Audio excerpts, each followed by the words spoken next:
Fala, Tigre, beleza? Eu sou o João Lima, campeão mundial de Karatê e instrutor de Matilda Karatê aqui no Brasil. E bem-vindos ao novo TaierCast. Agora o TaierCast, a partir de agora, vai ter convidados, só que hoje, como é nosso primeiro TaierCast, não teremos convidados.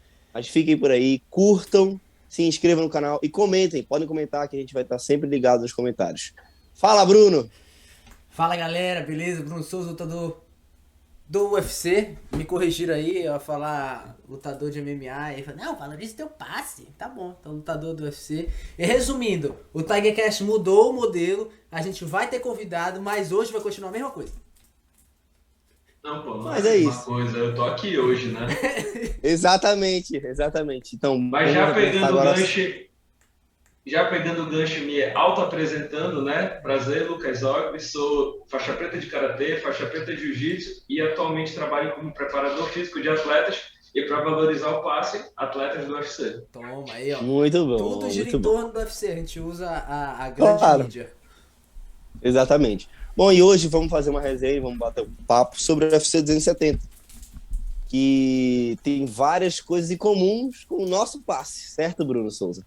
Porque, ó, por exemplo, temos vários brasileiros no card, e a primeira luta do brasileiro que nós vamos falar hoje, que é a luta do Raoni Barcelos contra o nosso amigo do Bruno, que é o Victor Henry, Pode né, que crer. vai fazer sua estreia no UFC, que ele iria lutar com o Raoni final de dezembro, só que por teste do Covid, a luta caiu. Bruno, o que você pode falar sobre o Victor Henry, apresentando o Victor Henry para os nossos Tigres? Pois é, o V que a gente treina com ele aqui na CMMA, né? Ele ia lutar.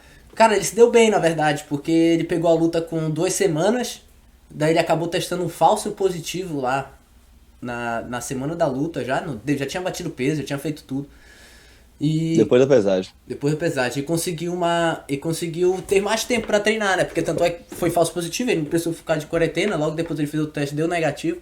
Então ele já voltou, já continuou treinando e é uma luta duríssima, só que é uma luta boa, né? O Vic, ele é o melhor lutador, ele é o número 1 peso galo do Japão e pelo menos ele era o número 1 peso galo perdão, ele era o número 1 peso galo da Rússia. Eu acho que ele era o número 2 peso galo do Japão. Então, tipo assim, é um cara que já vem com muita bagagem, um cara que não é novo, acho que ele tem 33, 34 anos de idade. Então, pegar o Raoni é entre aspas, bem aspas, um atalho, né? Porque o Raoni já tem bastante nome dentro do UFC. Então, se ele ganha, ele já fica na boca ali do ranking, um cara que já não tem tanto tempo, mas ele tem 25 lutas, acho, profissional de MMA, 20 vitórias, acho que 5 derrotas. Tô sem os números aqui, João, tu me corrige se tu tiver por aí. E aí, ele, tipo, tá preparado, sabe? É um cara que não cansa de jeito nenhum. O Raoni, a gente sabe que ele é muito bom strike, tem ali aquele Muay Thai meio estilo José Aldo, tem um wrestling muito bom, foi campeão brasileiro de wrestling, se eu não me engano. Foi da Seleção seleção brasileira. Né? Seleção Seleção brasileira. brasileira durante muito tempo. Pois é. Pois é, Lucas Zogby, conte um pouco sobre o Raoni Barcelos. Cara, o Raoni foi uma das grandes promessas, né? É uma das grandes promessas, né? Que foi um cara que saiu, tipo assim, teve aquela carreira planejada, né? Eu posso dizer, o pai dele é um mestre de luta livre esportiva, né? De wrestling, o Laerte Barcelos. E em paralelo ele sempre treinou com o Pedro Rizzo, né, o Muay Thai. Então, tipo assim, um cara que para nível Brasil vem com background diferente, né, um cara que vem do wrestling, né, que não é algo tão padrão aqui no Brasil. E é um faixa preta de jiu-jitsu, é um cara que treina Muay Thai com uma lenda do Muay Thai, né, que é o Pedro Rizzo, então é um lutador completíssimo. E é uma das grandes apostas na categoria para o Brasil, né? Teve uma derrota, eu acho, na rodada passada, uma rodada anterior, né, que acabou atrasando, acho que um pouco essa escalada dele, mas é um lutador completo, muito forte, bem fisicamente, então acho que é uma luta dura para qualquer um da categoria. Sim, isso mesmo. Só para os nerds aí de plantão, o Raoni vem de derrota pro Valiev, uma luta bem apertada até, que foi decisão majoritária, até não foi decisão unânime. E o cartel do Victor Henry é 21-5, Quase. onde tem apenas 5 Quase derrotas e vem bem. Ele já lutou no Japão, né, algumas vezes, lutou no Rising. E uma luta que promete bastante, né, nesse card, são Dois lutadores experientes, mas digamos que novos do grande público, né? A última derrota do Vic foi numa revanche pra um russo, que é uma luta que a gente não entendeu porque ele lutou. Ele tava no meio da pandemia. E aí ele pegou essa luta, era uma luta que ele já tinha ganho. Ele era a única derrota desse russo. É daqueles russos lá, pica da galáxia. Aí ele resolveu lutar de novo com o cara, não sei se por grana ou pra ficar ativo, e perdeu por pontos, assim. Não foi muito compreendido. Aí ele lutou depois no LXF, que é um evento aqui na Califórnia, foi campeão do evento contra o ex-UFC, o Albert. Um grande parceiro ele também. Treinei com ele na Black House. Lembra do Albert, Zog? Lembro, Morales, né? Isso. Albert Morales. Pra quem não sabe, Lutou no Bellator. só pra continuar a introdução do Zog aí, pra quem não conhece, o Zog chegou a lutar MMA, chegou a treinar muito tempo aqui também na Black House. Não sei se muito tempo, treinou algum tempo também na Black House. E aí conhece muito, né? E só pra terminar do Raoni, como o Zog falou, é um cara, é diferente, porque do Brasil não tem essa cultura do wrestling.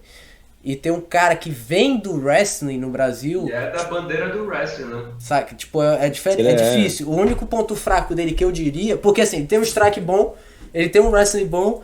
Jiu-jitsu eu nunca vi no MMA, né? Mas ele é faixa preta e tal, não sei o que. Teoricamente é completo, só que ele tende a dar um fade out, né? Ele tende a dar uma diminuída durante. Ele começa com muita pressão nos golpes e tende a diminuir. O Vic, por outro lado, ele tende a subir. Ele começa meio devagar e ele não cansa e não para de jeito nenhum. Então, vai ser interessante. Vai ser interessante. Bom, então, a próxima luta, que também é uma luta que tem muito a ver com o nosso amigo Tigrinho, que é a luta do Rodolfo Vieira. Alguém conhece o Rodolfo Vieira? Não conheço ele. E fraco, o Wellington Turma. Fraco de feição. E aí o Wellington Turma. E eu queria falar, Bruno, que você tem informações diretamente do campo lá da fonte. Manda as informações pra gente dessa luta. Cara, o Rodolfo é um cara que eu tipo assim, já era fã, tu fica mais fã quando tu conhece ele, tipo, gente boa demais, mas enfim, cara muito humilde, velho, é muito impressionante, assim, a humildade do cara, sabe, de perguntar, de falar, de brincar, sabe, tipo, não importa, ele é muito gente boa, enfim, essa parte que não interfere na luta. Ele tá treinando com o Mano, né, treinando um karatezinho ali com o Mano. Cara, o Rodolfo, ele é bizarro, a força dele, quando ele entra em queda, o time de queda, sabe, se ele conseguir botar ali, como ele na última luta foi bom, botou uns jabs e tal, só que ele ainda tá engatinhando ali na trocação, ele tá entendendo ainda o jogo. Eu gostei muito do que eu vi, eu cheguei a ver uns sparring do Rodolfo, gostei muito mesmo, muito mais inteligente, com muita mais, inteligente que eu digo assim, inteligência de luta, né, QI de luta, na hora certa entrar em queda, sem se desesperar, porque a gente sabe que a derrota do Rodolfo não foi preparação física, não foi psicológico, né? Ele quebrou mentalmente e aí tudo é ladeira abaixo. Quando você quebra mentalmente na luta, aí não importa quão forte tu seja, quão bom tu seja, é ladeira abaixo. E acabou sendo finalizado, né? Uma coisa que ninguém esperava na vida. Pelo Abel Hernandes. Pois é, mas aí, tipo assim, mais inteligente, mais calmo, sabe? É claro que ele não vai querer trocar, isso daí não é nem quesito, talvez ele faça um pouquinho ali pra botar o jogo dele. E o adversário dele treina no camp do Glover, né?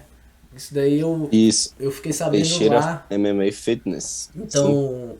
eu fiquei sabendo lá. Tipo assim, pode esperar Lioto treinou com ele, Lioto? Não sei. Não treinou. Não. Bastidores aqui, ele já tava, quando o Lioto tava lá, ele já tava com a luta marcada com o Rodolfo, parece.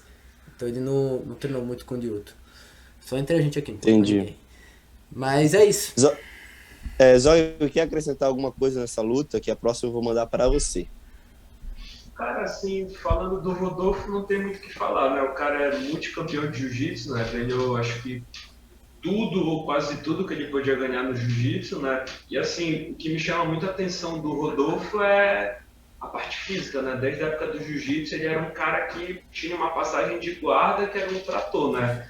E eu espero ver ele conseguir levar isso um pouco mais pro MMA, porque eu acho que com a pressão física que ele tem, o chão que ele tem, ele conseguindo colocar a galera de costa no chão, eu acho que vai ser difícil segurar, porque é muita técnica, muita pressão física, então vai ser um cara assim que junta os dois elementos de um cara assim que é bom de grappling, né? Agora a gente precisa ver um pouco a melhora dele nessa trocação, né? Que a gente já viu que ele tem alguns pontos falhos. E eu acho também que uma melhora no wrestling, mas não no wrestling parte de queda, mas sem conseguir se aproximar para quedar, né? É um pouco diferente, né? Quando ele está colado, ele consegue converter bem. Agora o problema é conseguir colar o adversário, né? Então pode ser que o karatê consiga ajudar ele, esse controle de distância, essa aproximação, saber um tempo exato de entrar um golpe para conseguir colar de forma melhor. O que eu vi lá, que eu fiquei muito feliz, alguns comandos do Karatê do Mano pra essa entrada de queda. Cara, quando o Rodolfo entra, não tem como parar, viu? Tipo, no tempo bom, quando ele pega, não tem como. Ele é um trator, velho. Vai botar qualquer um no chão. O ruim é quando ele se desespera um pouquinho, entendeu? Aí ele vem de muito longe. Mas na hora que ele tá calminho, botando um jab, que o cara dá a pisada errada, ele entra, ele vai levando qualquer um. E foi isso que eu gostei. Esse tempo de queda, que é o tempo da nossa entrada no Karatê, foi o tempo que ele tá adaptando. E é uma coisa que eu sempre falo pros moleques aqui na academia. Tem muito wrestler lá, ó, claro, aqui nos Estados Unidos e tal. E eu falo, cara, se vocês entenderem o tempo do Karatê, vocês conseguem traduzir muito bom pro wrestling. É perfeito, é a mesma coisa. Só, tipo o Jorge St-Pierre da vida, que nunca teve o... Sim. Não era um wrestler. Tipo, se ele for wrestling one-on-one lá com o wrestler olímpico, ele não vai ganhar do cara. Mas ele conseguia mesclar muito bem com os golpes e a entrada de queda de longe, né? Sim, sim. Digamos assim, é até interessante, né, que o Rodolfo deu uma entrevista para o Marcelo Alonso no PVT falando justamente desse tempo digamos, o tempo do DI, né, o tempo da antecipação, que seria basicamente o mesmo tempo da queda, né, de pegar o tempo do double leg quando o adversário está vindo, né, então bora ver como é que vai ser, né, eu tô muito até ansioso para ver essa adaptação aí do Rodolfo com o Mano e o Karatê, né? Agora o Mano estando no corner, porque na última luta eu acredito que ele já tinham começado a trabalhar, mas agora o Mano vai estar no corner dele. A gente já viu, o Rodolfo é aquele cara, o Rodolfo é aquele cara que, tipo, até o Renato fala muito, né, que é um cara que, tipo, ele é do atleta, ele é competidor, ele chegou no alto nível no jiu-jitsu, então ele já tem a mentalidade. Na última luta dele, a gente já viu uma evolução gigantesca do Rodolfo e o Mano tava treinando ele por Zoom. Agora o Mano tá treinando ele pessoalmente. Então, tipo assim... O time do Cape, né? Vai mudar tudo. Exatamente. Bom, a próxima luta também é outro karateco, então outro faixa preta de karatê que já treinou aqui na Academia Matida, em Belém, que é o paraense voador, o Demolidor, Michel Pereira, que a luta dele teve muitos problemas, queria lutar com o Salikov agora, o dia que a gente tá gravando, hoje dia 15, né? Uhum. E acabou que um dos corners dele caiu no Covid, eu não sei quem foi, procurei essa informação, não achei. E entrou o André Fialli, que é um lutador português, que vem de uma sequência boa de vitórias na PFL, foi contratado de última hora e também, parecido com o Henry, ganhou mais uma semana aí para tirar esse peso, digamos, mais tranquilo, né? Só o que você pode falar do paraense voador, nosso karateca, faixa preta, de Tucumã? Cara, eu conheci o Michel tem um bom tempo, né? A gente chegou a treinar bastante tempo junto. Ele, assim, o que mais me surpreende foi o desenvolvimento físico dele, né? Ele sempre foi um cara alto, assim, de uma estatura boa para a categoria. Eu lembro que a gente já chegou a competir campeonato de submission na mesma categoria e de lá para cá ele desenvolveu fisicamente muito, assim, ganhou, a gente pode dizer, carcaça, né? Ficou um lutador grande. E assim, tecnicamente, em nível de strike, eu acho ele muito bom pela noção de distância, é um cara que coloca bem os golpes, é um cara que não se afoba para colocar golpe. Mas em contrapartida, por todo o lado showman dele, eu acho que é um cara que acaba se afobando nesse outro aspecto. Então, acaba às vezes a desejar, né? Ele teve, acho que uma derrota, não foi para um canadense, eu esqueci agora, que ele estava bem na luta, ele começou a brincar, e o tanque esvaziou, né? Então, eu acho que o grande objetivo dele é saber dosar, né? Porque ele chegou no UFC por conta lógico, das performances, mas também pela parte do showman. E agora, para ele se sustentar no UFC, eu acho que ele vai ter que encontrar a dose de não perder o personagem, a personalidade dele, mas também conseguir colocar a performance dele, que na luta contra aquele russo ele foi muito bem, né? O russo é sempre difícil de falar o nome, então eu não... É o Aquele russo. Alguma coisa. Esse daí. Imadaev. Então, foi uma luta muito boa, né? A luta ficou até meio que famosa pelos tapas, né? Que ele aplicou. Mão de bomba. Daqui a pouco a gente passa a enciclopédia aí. E o que Dicionário do cara. E o que eu soube nos bastidores que ele estava com muito problema no camp aí nos Estados Unidos, não tinha parceiros de treino suficiente, estava com alguns problemas, não sei ao certo quais são, mas agora ele montou uma equipe, levou uma galera aqui de Belém, o Joelson Guerra do Muay Thai tá lá, ele está fazendo preparação física com o Alejara, que foi o mesmo preparador físico do Vanderlei na época do Pride, ali do auge da shootbox. Então eu espero que essas mudanças consigam fazer ele vir mais lutador do que showman, né? Porque eu acho que ele, como lutador, tipo, ele já conseguiu os holofotes. Uhum. Eu acho que agora ele não precisa mais do show todo para conseguir atenção, ele já conseguiu. Então eu espero aí que ele consiga um resultado positivo através da luta mesmo, porque eu acho que é um brasileiro que tem chance de subir na categoria e estar entre uns top 10, top 5, quem sabe com o tempo. É um cara grande, forte, bom tecnicamente. Falando do Zogby, falando sobre... Tu tocou no ponto do preparador físico. Um dos objetivos desse nosso modelo, falando com vocês do público agora, é poder trazer aspectos fora, tá? Não necessariamente só da luta. Hoje provavelmente a gente vai falar mais sobre a luta, porque tá nós três aqui, mas quando tiver mais uma quarta pessoa, poder conversar sobre o mundo fora do mundo da luta. Mas ainda assim, aí no nerd da luta aí, o Alejara, né, que é o preparador físico que era do Vanderlei, que tu comentou, o pessoal fala muito bem dele, né, sobre o trabalho dele. O pessoal fala que ele é um dos pioneiros, com certeza, mas um dos principais treinadores de preparação física ainda hoje. Tu tem acompanhado os métodos dele? Tu concorda? Tipo assim, tipo, ele ainda é muito arcaico ou ele conseguiu se adaptar? Cara, assim, fazia um bom tempo que eu não via ele aí no cenário, tipo, se não via ele com algum atleta, e quando eu vi ele com o Michel, me chamou a atenção, né, eu fui acompanhar um pouco, e essa semana eu tava olhando no Instagram, o Michel fez tipo um trabalho de mídia, né, mostrando alguns pedaços do camp, lógico que aquilo que eles querem mostrar, né, então é difícil a gente falar a realidade do que tá rolando. E eu vi assim muito trabalho de condicionamento metabólico, né, que é um trabalho aí de resistência, muitas vezes em formato de circuito, ou formato intervalado. Acredito que o objetivo vai ser melhorar o condicionamento geral do Michel, né, que a gente já viu que ele tende a cair nas lutas, o ritmo. Então acredito que é isso. Cara, é muito difícil falar assim se o cara está atualizado. Eu acho que existem várias correntes de preparação física, né? Apesar dos princípios da preparação física serem universais, existem as correntes, né? Então é muito difícil a gente falar assim, esse cara está fazendo certo, porque a gente não consegue ver a realidade do atleta, né? Uhum. Eu acredito que um profissional do gabarito dele deve ter os motivos e as convicções dele para realizar aquilo, né? Poderia ser que em uma situação eu faria diferente, outro preparador faria diferente, né? Mas a gente vai ver agora, né? Eu não sei ao certo a quantas lutas eles já estão trabalhando, né? Eu acredito que essa seja a primeira. A gente vai ver o resultado agora, né? Espero que seja positivo, né? Que é uma vitória para o estado, uma vitória para o Brasil, né? Então, acredito que é isso. E é um cara que está trazendo o nome do Alejara de novo, e é bom ter um preparador físico brasileiro que está aí nas pontas, tudo que representa a nossa cultura física. Uhum. Eu acredito que seja a terceira luta do Michel com o Alejara.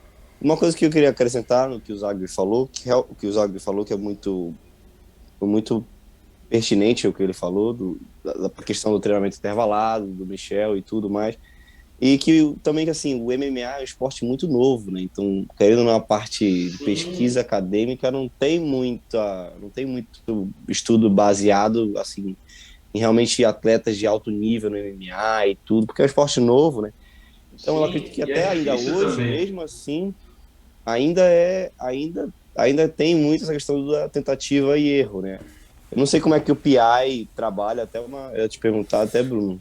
Cara, não tive oportunidade de ir no PI ainda.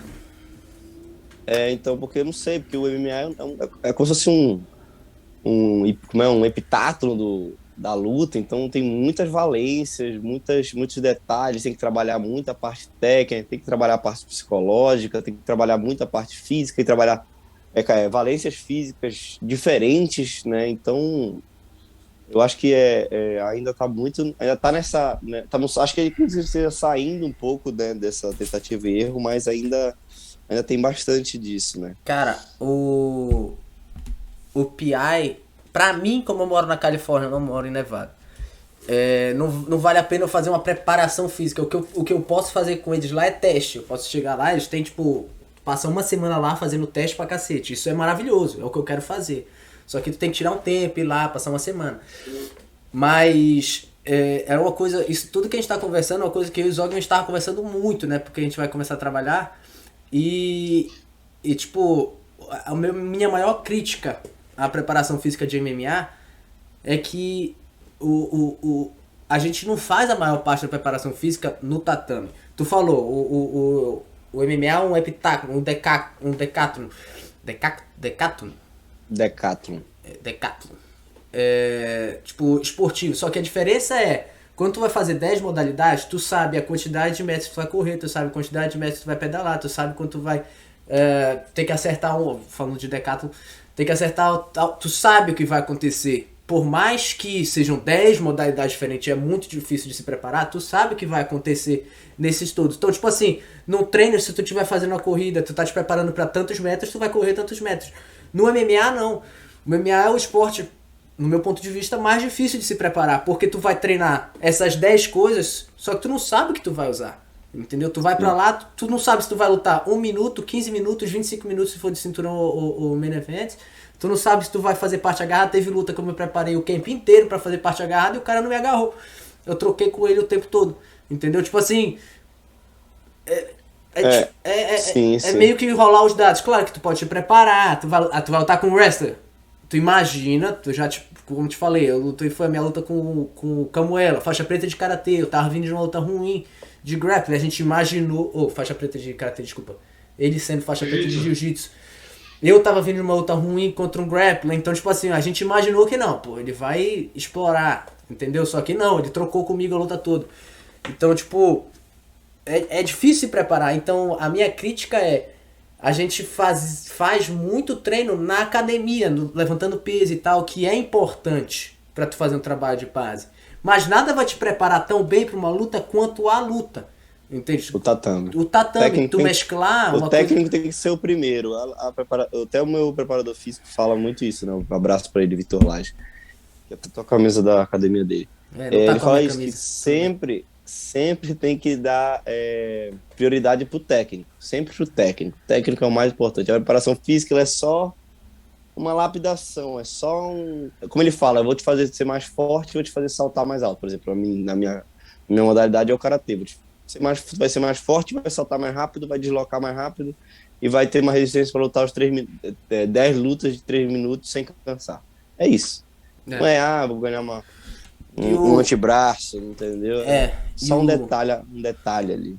E o interessante sobre isso, eu já vou fazer um link com o nosso... eu sou muito bom. Eu vou fazer um link com o nosso assunto principal da noite. Enfim. Mas o interessante disso é que, tipo assim, outra coisa que a gente tava conversando muito com o Zog, já ele vai falar também. O cara, às vezes, a preparação física, no caso do MMA, ela não pode te desgastar pro treino técnico, pro treino de luta. Ela tem que te acompanhar, ela tem que te dar a base pra tu poder treinar. O que acontece muito, eu já vi muitos preparadores físicos fazendo, te desgasta pra caramba no físico e aí tu vai lá pro treino. Aí, tipo assim, eu tenho amigos que fazem isso hoje em dia. Mas assim, eu não concordo, porque eu acho que o principal é o treino de luta. Entendeu? Tipo assim, a minha última luta, eu não fiz nada de físico. Nada. Eu tava treinando, normal. Tipo, o que eu faço, eu nunca paro de treinar. Mas eu não tava fazendo preparação física. Mesmo assim, eu ainda consegui lutar. É claro que eu tenho uma composição diferente. Eu tenho um cardiovascular maior. Talvez outra pessoa não consiga lutar 3 rounds.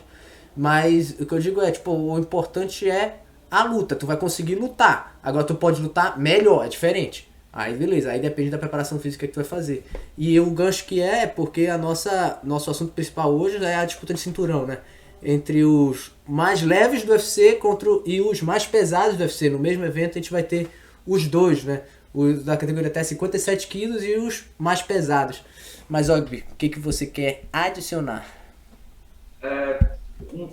Pegando tudo, né, que foi falado, né, eu acho que um ponto importante que a gente acaba assim perdendo dentro da preparação para a luta é que quando a gente tem uma individualização do treino assim, tipo, eu tenho o preparador físico aqui, o responsável pelo treinamento físico, eu tenho o preparador técnico, o coach ali que vai trabalhar a parte técnica, aí eu tenho de jiu-jitsu, tenho de wrestling, de boxe, de karatê, papapá, etc. E tudo atua de uma forma desconectada, a gente acaba tendo esses problemas. E o que eu vejo que foi o grande avanço do treinamento no tempo, a gente até pode ter uma modalidade muito nova, que a gente não tem muita informação. Mas o que eu vejo o grande avanço é que os métodos, as formas como se treina, elas não mudaram. Você ainda vai carregar peso, fazendo supino, agachamento, levantamento terra, levantamento olímpico, trabalho pleométrico, trabalho em circuito, trabalho intervalado. Isso não mudou. Isso é a mesma coisa desde quando o treinamento começou. Mas o que mudou é a forma como a gente avalia, como a gente monitora e como a gente controla o treinamento. Então, hoje em dia, tendo um centro como o UFC de performance, você tem uma avaliação completa do atleta. Você vai lá, eles fazem um mapeamento do atleta. Então, quando aquilo ali chega na mão do treinador, o treinador sabe quais os caminhos ele precisa percorrer para levar esse atleta para uma melhor performance. E hoje em dia a gente também tem muitas ferramentas que monitoram qualidade de sono, qualidade de fadiga, velocidade de movimento. Então tudo isso possibilita que o treinador controle o treinamento. Então é mais ou menos o que a gente tem hoje em dia, é um feedback mais rápido e instantâneo e tipo em termos de dados do atleta para saber quando é que a gente pode apertar um pouco mais, quando é que a gente pode deixar o cara descansar um pouco mais. É assim o treinamento melhora, mas os métodos eles vão continuar sendo o mesmo, e eu acredito que por muito tempo. E outro ponto também que eu vejo assim que virou grande discussão é a necessidade de um preparador esportivo. A preparação esportiva ela não engloba só treinamento físico, é técnico, tático, psicológico, intelectual. O atleta precisa conhecer a modalidade dele a fundo. Então, hoje em dia, eu sinto que na equipe precisa de ter alguém que seja um gestor, alguém que tenha um conhecimento amplo da modalidade em todos esses 5 pilares e ele consiga organizar, gerir a equipe para aquele bem maior, que é a performance do atleta. Porque quando a gente começa a pensar em ego de treinador, o treinador ali está como um coadjuvante, a estrela principal é o atleta. Então tudo tem que ser em prol do atleta, não em prol do treinador, que a gente vê em muitos casos o ego do treinador muito grande e ele acaba achando que o que ele quer é mais importante. Então, eu vou focar no físico porque eu sou um preparador físico, eu vou focar no jiu-jitsu porque eu sou treinador de jiu-jitsu. Então, eu acho que o grande avanço, e assim, para quem está organizando o camp, para quem quer se especializar na área, é entender esses pilares, entender desses métodos de avaliação e conseguir organizar isso, ser tipo um maestro dentro de uma orquestra. Falando agora como atleta, e é papel nosso, do atleta. Tipo, entender quem é que vai fazer. Aqui eu tenho o Chad, eu não largo ele por nada. Porque ele entende bem, entendeu? Ele mescla bem, ele entende um pouco de tudo, entende um pouco do jogo, entendeu? Então por isso que ele é meu head coach. E eu tenho liberdade com ele. Claro, todo mundo tem seu ego, tá? Não vou falar que ele não tem ego, todo mundo tem ego. Mas assim, dá pra entender, dá pra mexer bem, entendeu? Bom, então vamos falar agora da luta principal, né? Das lutas principais, né? Então, primeiro falando da luta do Moreno contra o Davis, foi até o Zogby, vou mandar para ele essa bola, que ele puxando, né? Ele deu a ideia da gente ter fazer esse embate aí dos pesos, né? Da diferença do peso, das categorias, e começando pelos mais leves, o Moreno, que viralizou aquele vídeo dele lá, que não é hoje, não vai ser amanhã, mas um dia ele vai ser campeão, e ele foi lá e foi campeão. Então ele é um cara que já começou treinando MMA, né? Ele não tem uma base, nenhuma modalidade, ele já começou treinando tudo, e meio que é um talento aí do México, né? Ele chegou até aí fazer uma peneira ali pro TUF que teve, não sei se foi pro TUF, mas ele foi passar um tempo na Jackson Wings, quando ele era bem novo, e ele assim, desde sempre treinando só. Teve aquele TUF América Latina, né? né? E aí deu.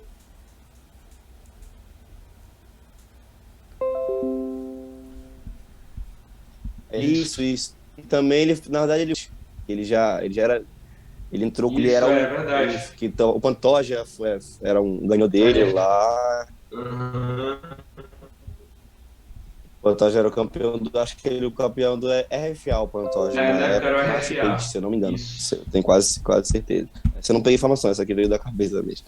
Pois é, Zog, o que tu fala do Moreno, que ganhou do Davidson na última luta e vai ser agora a trilogia? Cara, assim, é até um assunto polêmico, né? Eu acho que para levantar uma polêmicazinha, durante muito tempo, quando eu ainda treinava, a galera falava muito dos atletas que começavam no MMA, né? Que não eram especialistas de nada, eram atletas que já começavam no MMA. E a galera criticava muito, falava, não, o cara tem que ter uma bandeira, ele tem que ter uma especialidade, tem que ter um carro-chefe, papapá. E aí a gente começa a ver uma crescente de atletas vindo do leste europeu, principalmente da Rússia, que são atletas que têm sua origem no sambo, que, convenhamos, é um MMA com regras específicas para a modalidade. Amador, Não, é que eu sei bem porque eu sou do sambo, entendeu? Foi mal. Cabe bizinho. Vai lá, Eu tinha que fazer a piada. Pois é. Então, voltando, né, E hoje em dia a gente vê esses caras dominando. E eles, de fato, tirando o Khabib, que é um especialista no solo, mas a gente vê lutadores bem equilibrados em nível de strike, de grappling, de wrestling. Eu acredito que os atletas da Rússia, eles devem ser equilibrados, o número de atletas que eles têm dentro da UFC com o Brasil, né? E apesar de eles não terem tantos campeões atualmente, mas se tu for olhar, praticamente em cada categoria tem um contender lá que é russo. Então eles estão chegando. Então começa a ter... Não, eu vi alguém falando sobre isso. Eles ainda não...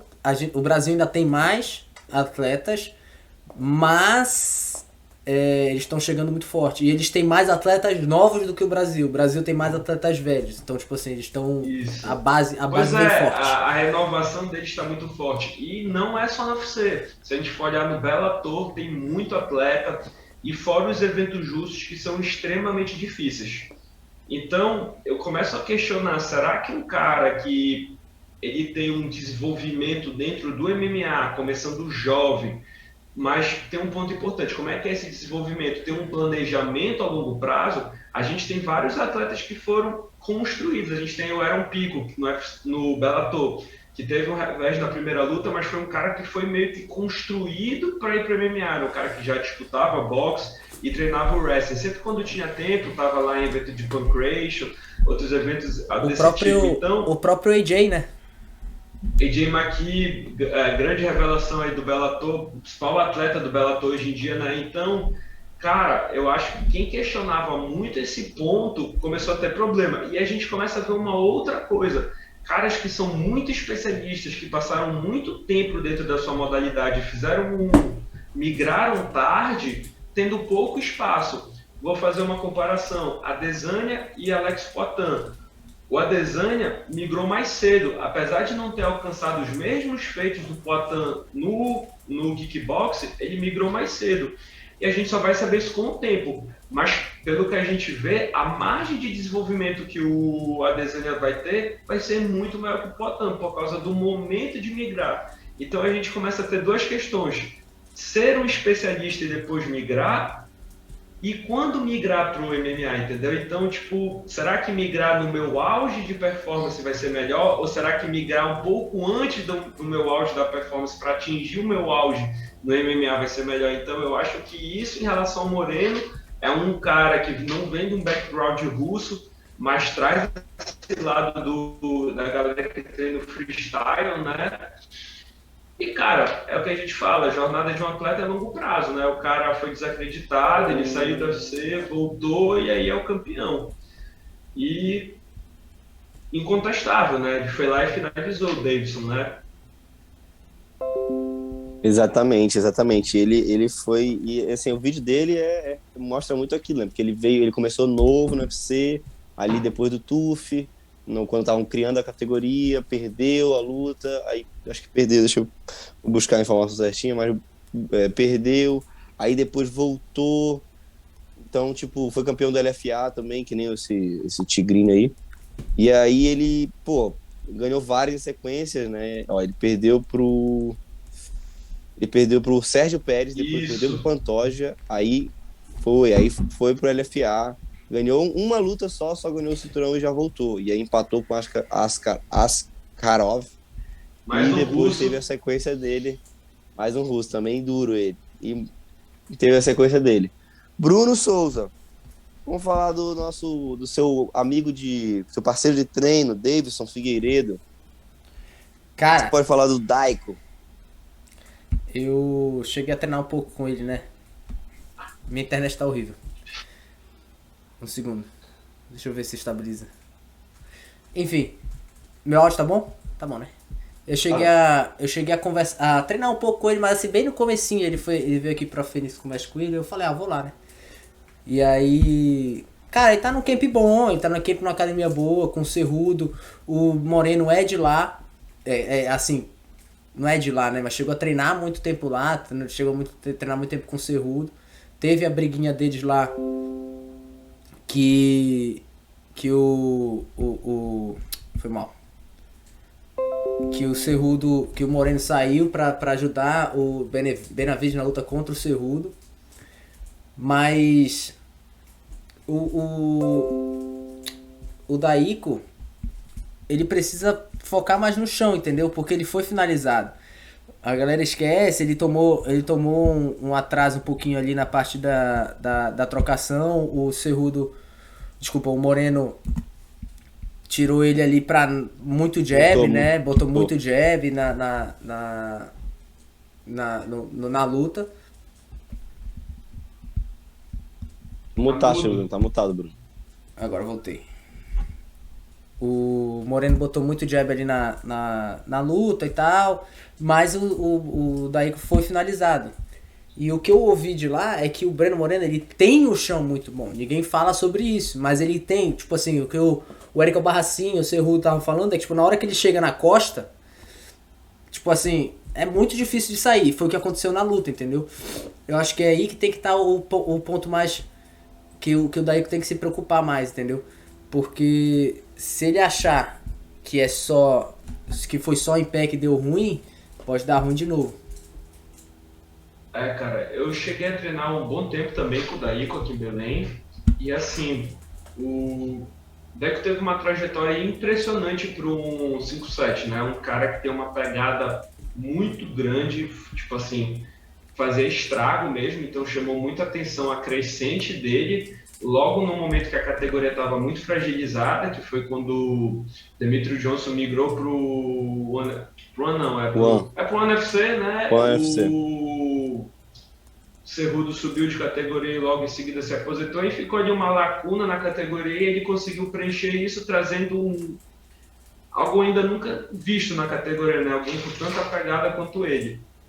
E assim, é um lutador que é bom em tudo, né? O Daiko tem um chão bom, tem finalizações boas na categoria, até um salve aí pro mestre Coelho, o professor de jiu-jitsu do Bruno também. Então é um cara que tem essas finalizações na cartola, que são muito boas, só que tem um poder fora do comum. É um cara que a gente olha visivelmente é muito forte. E pegando aí daquele link que a gente falou da preparação, da avaliação, do controle de treino, essa semana, onde ele faz a preparação física, eles postaram o Neuroforce. Avaliação é o Neuroforce.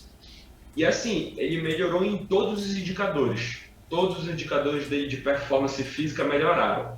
Agora, a gente tem que saber se ele vai conseguir corrigir aqueles detalhes que, para mim, foram a velocidade e o volume de golpe do Breno Moreno e o chão. E já fazendo aquele link que a gente falou com os pesos pesados, eu acho que aí está uma grande questão que a gente vê um cara peso mosca que luta num perfil de peso pesado. É um cara que tem um baixo volume de golpes, é um cara que conta com golpes isolados e é um lutador que não tem aquela dinâmica tão grande como a gente está acostumado a ver com os pesos mais leves. E o Breno Moreno, por outro lado, é aquele lutador que tem toda aquela dinâmica de peso leve, muita velocidade, muito volume, movimenta aqui o tempo inteiro, tenta derrubar, levanta, desce, Não sobe, cansa, o não cardiovascular dele. para. E só que ainda Então tem um eu plus, acho que né? O Moreno ele tem um plus para os pesos mais leves, que ele tem pegada, né? Ele ainda assim tem pegada. sim. E um bom queixo, né? Aguenta a porrada porque foi um dos caras que o Daiko bateu e ele tava aí, né? Então, já fazendo esse link com a luta dos pesadões, eu acho que a gente vê um perfil de luta muito diferente e basta saber quem é que vai conseguir imprimir o seu jogo. Se é o Moreno com a base da velocidade e do volume, ou vai ser o Daí com a base dos golpes mais singulares e da força bruta que ele tem. E eu fazendo Desculpa, esse gancho. só pra adicionar. Um dos maiores problemas do jogo do Daiko pra luta do Moreno foi que o Moreno não caiu, né? E o Daiko ele aceita, é porque ele continua, ele entra numa zona de conforto, né? Ele aceita tomar uns golpes pra bater um, ele aceita tomar 3 pra dar um. Só que nessa ele tava tomando 3, dando um, mas o do Moreno não tava caindo. Quanto mais ele tomava, ele batia, e aí ele já começou meio lento, foi estranho, né, a luta, ele já começou meio mais lento. Não sei se ele subestimou o Moreno, mas assim, ele tem que o Daiko, assim como isso é uma boa falar. Geralmente as pessoas que vêm do Pará, né, de Belém, eles tendem a ter, muito por causa, isso daí é um crédito do Lioto, eles tendem a jogar um pouquinho parecido com o Karatê, né? O Daiko treinou muito tempo Karatê com o Luiz e pá, o Yuri também treinava, tinha um estilozinho de Karatê, o Michel, tipo, todo mundo ali meio que pelo Lyoto ter vindo antes e tal, e aí se o Daí conseguir manter uma distanciazinha, ele não ficar parado ali na distância do jab do Moreno, ele pode entrar melhor, ele pode colocar os melhores golpes. Sim, e o que eu ia falar que é até interessante, porque as duas lutas têm um perfil, os lutadores têm um perfil parecido, porque, por exemplo, o Moreno é um cara que tem um volume de golpes alto, movimenta bem, não tem uma base lateralizada, mas movimenta bastante, parecido com o Ciryl Gane, que é aquele peso pesado, que ele não tem, claro que ele bate forte pra caramba, o cara bate 120 quilos, mas ele não é aquele one puncher, ele é o cara do volume, né? Ele é o cara que tem uma distância muito boa, né? Lutou, tem algumas lutas, bastante lutas de Muay Thai, e tem pouca luta de MMA, então ele migrou, fazendo esse link também, ele migrou cedo pro MMA, ou melhor, ele não é novo, mas ele migrou com não tantas lutas de Muay Thai, então tem poucas lutas de MMA, então é um cara que movimenta, parecido com o Moreno, digamos, né? Tem um estilo de jogo parecido, e o Davidson tem um estilo de jogo parecido com o Ngannou, que é aquele pegador que sai pegando e tem uma mão muito pesada, né? Então eu tô até muito, assim, eu não sei muito dessa luta muito do Ciryl Gane contra o Ngannou, porque o Ngannou já tá, o quê? 1 ano e meio sem lutar, né? Ele lutou em agosto de 2020 contra o Miocic, e o Ciryl Gane tá aí, tá fazendo luta atrás de luta, né? Melhorando, evoluindo, já treinaram juntos lá na França, então eu não sei, cara, eu não sei como é que vai ser essa luta. Eu acho que o Ciryl Gane tem chance, mas o Ngannou é aquilo, cara. Ele é uma aberração. Cara, E ele também, mesmo assim, ele também é um cara que começou treinando já o MMA, né? Eu acredito. Ele treinava boxe, mas ele já começou junto, né? o sonho dele sempre foi ser boxeador, né? Tanto que Sim, ele deixa sim. claro que o objetivo era boxe, só que o treinador dele achava que ele ia ter mais chance no MMA, então o foco dele foi para o MMA. Mas em contrapartida é um lutador unidimensional, né? Apesar de já ter começado no MMA, é um cara que é um boxer, ele luta boxe e assim, fazendo uma comparação, a gente consegue ver o espelho da luta dos pesos moscas, né, para os pesos pesados ou vice-versa, né, com lutadores de muita qualidade de movimentação e volume de golpes, para lutadores que dependem mais de golpes singulares. A única diferença assim que eu consigo assim perceber nitidamente é que apesar de serem similares o Daiko e o Ngannou, o Daiko ainda tem assim um time, um olhar de conectar o golpe, de não Sim, sim, perder tanto sim. golpe muito Sim. melhor. O Ngannou, ele agora para a parte dos nerds, ele estava treinando com o Ted Atlas, né, que é um treinador de boxe bem famoso, acho que deve ser lá de Nevada. E muita gente estava falando da evolução dele na luta passada. E, cara, se você for olhar, foi braçada, abraçada, abraçada, e teve uma que pegou. Então, eu acredito que ele vai ter muita dificuldade com o Ciryl, porque é um cara que tem um sistema defensivo muito bom. E assim, é um cara que vai conseguir, eu acho que a início, colocar na distância, usar bastante os chutes para minar, para cansar ele, para deixar a luta decorrer um pouco mais, para conseguir ganhar do segundo para frente. Porque eu acho que qualquer um que se botar de frente com o Ngannou no primeiro round e quiser vestir a fantasia e tentar trocar com ele ali, vai cair morto, porque é muita explosão, é muita força, é muita ignorância, é muito ódio. O cara, quando ele ataca, não tem meio termo, é para arrancar a cabeça. Então, acho. A gente sabe que o ponto fraco do Ngannou foi as quedas, né? Quando o Miocic ganhou dele foi as quedas. Acho que o Ciryl não tem jogo para isso. Dificilmente a gente vai ver ele botando o Ngannou para baixo. Acho que se ele tentar, ele vai gastar muita força e pode prejudicar. Então eu acho que também é uma luta que vai prevalecer esse encaixe. O jogo que tem mais volume, mais velocidade, ou o jogo de força e golpes mais isolados. Então vai ser dinâmicas bem similares em ambas as lutas. E o próprio Ngannou melhorou muito na defesa de queda dele, né? Ele treinou com o Kamaru pra última luta. E o Miocic não conseguiu botar ele pra baixo. Eu acho, assim, que o Ngannou... Pra mim, o favorito é o Ciryl Gane. Mas eu acho que o Ngannou, ele passa ali, como fala, né? Under the radar. Um pouquinho... O pessoal acha que ele é muito só pegador. Só que na outra com o Miocic ele conseguiu manter a calma, ele não entrou em qualquer momento, entendeu? Tipo assim, eu acho que a inteligência ali, o QI de luta dele é um pouquinho subestimado na luta. Acho, tipo assim, por ele ser muito pegador, a gente tende a achar que ele é só pegador. Mas eu acho que ele consegue manter a calma. Porém, eu acho que o jogo não encaixa, entendeu? O Ciryl Gane não vai entrar, ele vai estar pouco se lixando se a luta vai ser nocaute ou não. Vai manter um jab, vai conseguir movimentar lá de fora, vai chutar bastante, que o Ngannou não chuta. Vai chutar bastante, vai deixar o Ngannou lá atrás. E é claro que a peso pesado pode rolar um nocaute, mas eu acho que ele vai cozinhar muito a luta, né? Exatamente.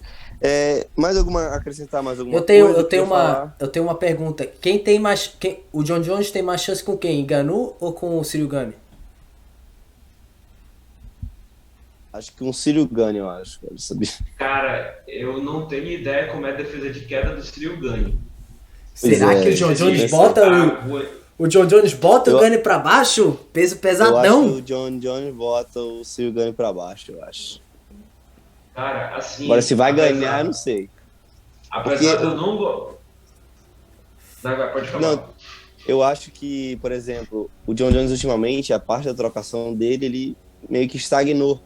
A luta contra o Dominic Reyes dele, cara, ele lutou muito mal. A distância dele tava... Não, ele perdeu, ruim. né? Não, ele perdeu. Não, tá. Só pra saber se a gente tá no mesmo negócio. A do Marreta, eu já dei pro Marreta, imagina. Eu ainda dei pro John Jones, a do Marreta. A gente tava junto, tava não? Tava, a gente viu junto essa luta. Mas a do Dominic foi claro pro Dominic. E assim, é isso que eu falo. Eu não sei como é que ele vai ser a trocação dele no peso pesado. Não a questão técnica, mas a questão de absorção de golpe. Porque ele já tomou bastante golpe do Dominic Reyes. E se ele tomar uma marretada do Ciryl Gane ou do Ngannou, não sei não, cara. Não sei se o John Jones aguenta. Que o Cormier fala muito também do John Jones, que ele não tem pegada de... Tipo, pois é. Ele te nocauteia no volume, ele não tem pegada. Eu nunca tinha parado pra pensar. Isso. Ele pode jogar um cotovelo, ele não vai ter a vantagem de envergadura. Por exemplo, o Ngannou tem 210 centímetros de envergadura, o John Jones tem 214. Então ali 4 centímetros já é quase igual, assim, não vai mudar muito. Mas assim, ele pode jogar um cotovelo e ele vai ter que trabalhar o wrestling dele assim. Só que ele é do Greco-Roman, né? Ele não é freestyle, né? Então ele vai sempre trabalhar... Ele tem um freestyle bom também, né? Porque ele é um cara que não lutou muito, né? Ele entra muito bem nas pernas também. Cara, apesar de eu concordar com tudo que vocês falaram, e olha, eu sou um cara que não curto o John Jones, porque eu acho que ele é um péssimo exemplo, é um cara que, enfim... Mas, cara, tem uma coisa que o John Jones tem que eu acho que vai demorar muito para ter um outro lutador com isso. O John Jones tem um senso, tipo, uma inteligência de como machucar os outros tão grande. Assim, e do lado negativo mesmo, ele vai para machucar, não é para ganhar a luta, não. Não é lado esportivo, é machucar. Que eu acho que isso atrapalha todo mundo. Ele teve aquela cena com o Glover, que ele deu aquela torção de braço ali, que machucou. Ele tem vários golpes, assim, aquele pisão no joelho, aquele pisão no pé. Então eu acho que essa maldade, essa forma dele que ele tem de buscar sempre acabar as lutas, porque por mais que ele não seja um cara que ele bate, o cara cai. Dificilmente a gente vê isso acontecer. Mas todos os golpes dele são golpes para machucar. Ele não tem golpe que seja assim, tipo, golpe para pontuar, são golpes para machucar. Principalmente quando ele chuta cotovelo e joelho. Então, assim, eu nem acredito que ele vá lutar de peso pesado. Eu acho que a Sério? categoria de 9. Não acho que não. Depois Eu desse acho tempo que todo, sim. eu acho que ele Eu acho que a vai, 9-3. Eu acho que a 9-3 está ficando interessante de novo. Tinha dado uma boa de uma baixa.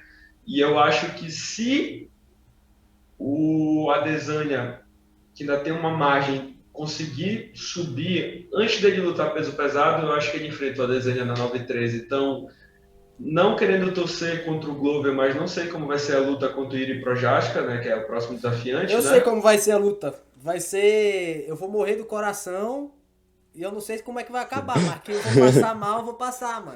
Não é possível. Pois é. Daqui E pra eu lá. não sei, cara, se o John Jones realmente vai subir para peso pesado, cara. Cara, eu acho que o John Jones não desce. Tipo, principalmente se o Glover continuar sendo campeão, ninguém vai querer ver o John Não, Jones se o contra Glover lutar, ele não vai descer para lutar com o Glover, já lutou. Mas eu acho que aí torna um negócio mais interessante para ele do que para peso pesado. O custo-benefício é muito maior. É verdade. Bom, Muito então, melhor. sim, vamos passar essa régua já, finalizando o Tirecast. Alguém tem mais alguma coisa a acrescentar sobre o nosso tema de hoje? Eu acho que a gente falou bastante. O que vocês podem, se vocês querem acrescentar alguma coisa? Cara, assim, só para acrescentar, né, fazendo um pouco o papel do preparador físico, né, que foi uma coisa que o Bruno até pediu para falar e eu acabei esquecendo, dessa comparação, né, do treinamento de atletas pesados e atletas mais leves, né, apesar de ser mesma modalidade, né, um perfil de dinâmica de luta muito diferente, né. Imagina o que é treinar um cara que já tem uma força bruta, uma força máxima de forma estúpida, que nem o Ngannou, e treinar um cara que nem o Brendo Moreno, que é um cara que tem velocidade, que tem agilidade, mas que não tem tanta força assim nesse nível. Então, tipo, muda completamente a pegada do treinamento, o planejamento, a dinâmica, tudo mais. Então, eu acho que essas duas disputas de cinturões que eu faço, acho que nunca deve ter acontecido na história, peso mosca e peso pesado na mesma noite. Eu acho que ela traz assim, uma reflexão muito grande para a gente entender um pouco do treinamento do MMA e entender que não é só treinar MMA. Então, é um fenômeno que a gente percebeu que antigamente tinha as grandes equipes, né? Jackson MMA, American Top Team, Black House, entre outras academias com muitos atletas, e a gente vê agora os atletas optando por camps individualizados, né? Onde eles levam seus parceiros, seus treinadores e montam um camp para eles. Eu acho que muito se dá pela essa dinâmica da luta e pela essa característica individualizada, que é aquele famoso ditado, cada caso é um caso, né? Não tem como a gente pegar e tentar jogar tudo num padrão, fazer uma receita de bolo. Então eu acho que essas duas lutas vão ser lutas muito boas, eu acho que ambas vão ser bem competitivas, eu acho que não tem um franco favorito assim muito grande, mas vão ser lutas para ensinar muito sobre tudo que a gente falou, né? Tem muitos aspectos, ser um lutador unidimensional, ser um lutador que começou no MMA, um atleta com muito volume, um atleta com baixo volume, qual é a característica de um peso pesado, de um peso leve. Então vão ser lutas que vai dar para a gente avaliar muitas coisas e começar a ter base para muito que vai ver, porque eu acho que o MMA está, apesar de já ter crescido muito em termos de público, tudo, mas em termos de treinamento, eu acho que agora a gente começou a viver o melhor momento. Só uma correção, Zog, a gente não treina MMA, a gente treina UFC. Nós somos os alívios. O Bruno Eu sou o alívio cômico do podcast. Muito bom, muito bom. Pegando Cara, essa deixa, essa é a galera. maior raiva que eu já passei na minha vida. Tu faz o UFC. Aí eu não podia Não. falar, né? não deve ser essa a tua maior raiva. Qual que é a maior raiva? Eu tenho certeza que quando eu te pergunto qual é a tua profissão, e tu fala lutador, e pergunto, sim, mas Não, mas o que mais? tu Deve faz ser mesmo? essa a tua maior raiva. Não, é porque hoje, hoje que eu tô no UFC, beleza, né? Porque assim, não, o UFC é grandão. Não, eu luto. Aonde? No LFA. Não, mas o que tu faz pra viver mesmo? Não, pô, sou campeão do evento. Não, mas tipo, em grana mesmo, assim, tipo, pra pagar a conta, assim. Onde é que rola? É tipo isso mesmo. Enfim, já passei. Então, pessoal, vamos finalizando mais o Tiger, ou melhor, o primeiro Tigercast nesse novo formato. Muito obrigado a todos que ainda estão aqui com a gente, que eu espero que alguém esteja aqui. E curtam o vídeo, comentem. O otimismo do João é uma coisa que me contagia, Sinceridade, entendeu? aqui é a Eu verdade, espero aqui é que tenha alguém sincero. assistindo. Se não tiver, pelo menos a gente assiste, mano. A gente A gente assiste. Então curte, comenta e se inscreve no canal, beleza? Vamos ter mais, vamos manter esse formato novo. E com E vamos pra convidado, cima, né? pessoal. Vai ser E com 4 pessoas. convidado. Vai aqui, eu acho. Não sei onde vai estar o convidado. Aqui, eu acho. Não sei onde vai ser. Vai ser aqui. Mas, Enfim, foda-se. acho que eu tô embaixo. Não, tu não tá Enfim, no meio pessoal. agora, no caso. Então o convidado vai estar em algum lugar, né? Então, pessoal, obrigado aí por tudo. Valeu, Tigre. Abraço. Tchau. Tchau.